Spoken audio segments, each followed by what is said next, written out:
E finalmente nós temos o adocionismo. Nós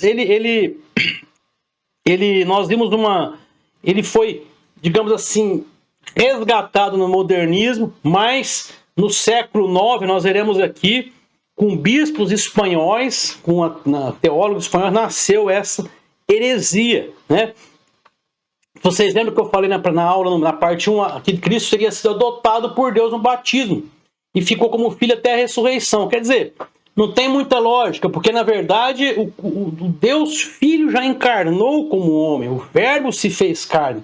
Ele eternamente é filho do Pai, não existe essa distinção. O professor Martinez, inclusive, exauriu esse conceito do gerado na eternidade, do credo de Atanásio, que é uma coisa um tanto quanto equivocada. Então, vamos verificar aqui o adocionismo. O Francisco Lacueva, que é o teólogo que nós baseamos aqui essa parte das heresias da cristologia, fala no seu livro A Pessoa e Obra de Jesus Cristo, páginas 53 e 54, sobre o adocionismo. E ele diz que essa heresia também era chamada de heresia espanhola, porque seus autores foram bispos espanhóis, Félix de Urgel, falecido no ano 800, e Elipando de Toledo, falecido em 808. Então, praticamente a heresia foi estabelecida no século IX, século VIII, né? E eles faleceram aí no comecinho do século IX. Eles alegaram que Jesus Cristo sempre foi o próprio Filho de Deus, por sua geração eterna do Pai. E nisso eram completamente ortodoxos. Mas depois afirmaram que, como homem, ele era filho de Davi. E que se tornou um filho adotivo de Deus, embora em grau e qualidade imensamente superior a nós. Quer dizer, ainda coloca um nível de comparação conosco, né?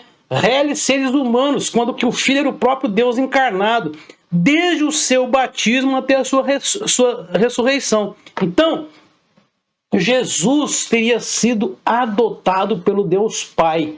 É muito fora de propósito, mas é uma doutrina que foi arduamente combatida pelos cristãos dentro da história da igreja, né? E por isso que nós estudamos hoje. O que é interessante é que o Lacueva diz que o que movia muito esses bispos espanhóis era o desejo de evangelizar quem? Os muçulmanos.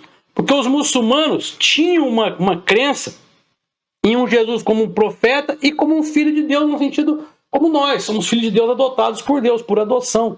Então veja, eu não posso criar uma teoria herética com o argumento de que eu quero evangelizar determinada nação, determinadas pessoas. E foi, segundo Lacueva, essa foi a base da criação aí do adocionismo. O adocionismo, no entanto, foi condenado no Sínodo de Frankfurt, em 794. Vejam que foi pouco antes da morte desses dois bispos aí.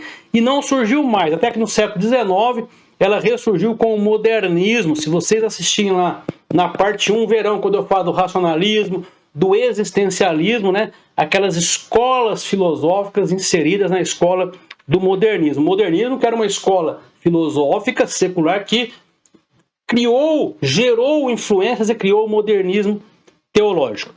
Pessoal, então aqui, fazendo aqui um breve quadro, nós vimos então, vamos colocar todas as escolas aqui, nós vimos nas duas partes aí as diversas heresias que existem contra a doutrina de Cristo, ou seja, heresias relacionadas com a cristologia. Então nós vimos o ebionismo, serintianismo, o docetismo, o arianismo, monarquianismo, socinianismo, o modernismo, o apolinarismo, o nestorianismo, monofisismo, monotelismo e o adocionismo.